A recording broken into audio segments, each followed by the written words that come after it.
Akon City is really just the beginning of the future of what Africa development should and I would like for it to look like, right? Everybody has their own process of what they see the future Africa to be, but I've seen how Africa's been taken advantage of for so long, especially when you come to natural resources, and none of it goes back to rebuilding Africa itself. So what I've been doing is trying to get as many entrepreneurs as possible to invest, which is still like pulling teeth, because the World Bank and Exim banks and all the financial institutions globally don't see the advantage. Well, they know the advantage, but from what they already control, they don't see the advantages of developing Africa the way it is, because development takes away a lot of the access they have to the resources, right? So there's always been a big pull and a big resistance for Africa to develop for the future. And I realized that firsthand when I was moving forward with the project, because I was getting so much pushback from press, government, officials, all kind of stuff. It was like, wow, I didn't think it ever happened. But my dream, as when I first came to America, I was coming from a village where there was like literally horse and carriages. Like I had never seen a taxi before. I came to New York City. Oh, let me tell you the story leaving the village. This is crazy. So we take the horse to the city, which is Dakar. Jump out of the horse and get into a car. Mind you, I'm 7 years old. I've never been in a car before. So it was like the fastest thing I ever seen in my life. Like, can you imagine coming from horses to a car? So I got this, I'm holding on to the seatbelt, right? Then I'm riding into the airport. So as we get into the airport, I look out the window and I see these big old metal birds. Yeah. I thought they were birds because as a kid in the village, we used to always see these birds flying, but they never, they just go straight. And I was like, that looks like the bird. So now we're going from that to the tarmac to go walk inside the bird.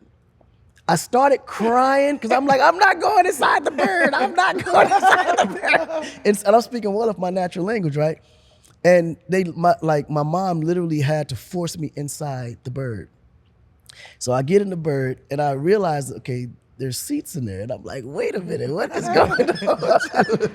This is the culture shock, right? And I'm like, what the hell? So now I'm sitting down, they put the seatbelt on me. Of course, I'm holding on to the seatbelt. I'm trying to hurry up and fall asleep before it takes off because I know this thing is gonna start moving at any minute. So it starts taking off. I start screaming. Ah! Then it literally goes into the air. And I'm sitting here and I'm seeing the world get smaller and smaller and I'm realizing I'm in the sky. So now I'm getting these flashbacks of when I was literally playing soccer, seeing this thing flying over me. Now I'm in the thing flying over my friends, right? It was so traumatic that I fainted. He's out. I was out. That's how I felt about my taxes. Right, so the whole time I fainted, my mom thinking I'm asleep. She's like, let him sleep. That's fine. Yeah. All I remember is that we get to New York City and my mom is like slapping me and then, and I wake up and I'm like, where am I? Like, I look out the window and I remember I'm in the bird. As I'm seeing these huge structures, like buildings. It was almost like the Jetsons to an extent. I had never seen anything like this, but I was so just, I don't even have words to describe it, but so fascinated. I'm looking like, wow, and then we finally land. At this point now, I'm kind of adjusting to what's happening. We get into the airport, we get out, we see all these yellow cabs and everything. We get to the hotel, and I'm sitting here in the high rise, and I'm overlooking the city, and I'm like, wow, this is like, I thought I was in heaven. I thought I died. I literally thought I died and went to heaven. Just imagine a kid barefooted playing soccer in the sand, never seen no major buildings past 2 stories, right? Never seen a car before, never seen civilization like that. Yeah.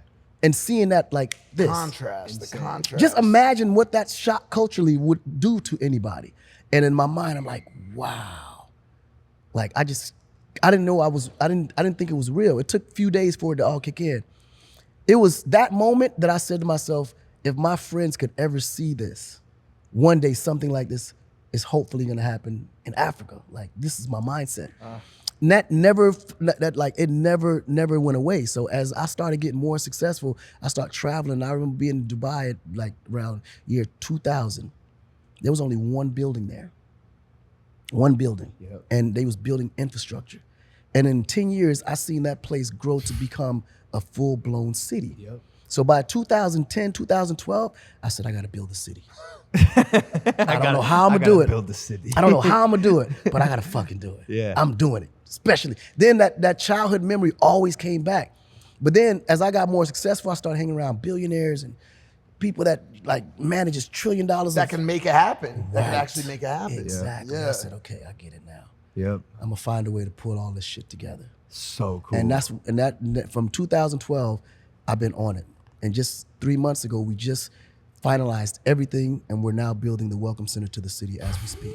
Wow. Bro, that's crazy. Hey guys, if you like that clip, hit the subscribe button. And if you want to see more zany clips, click the video right here.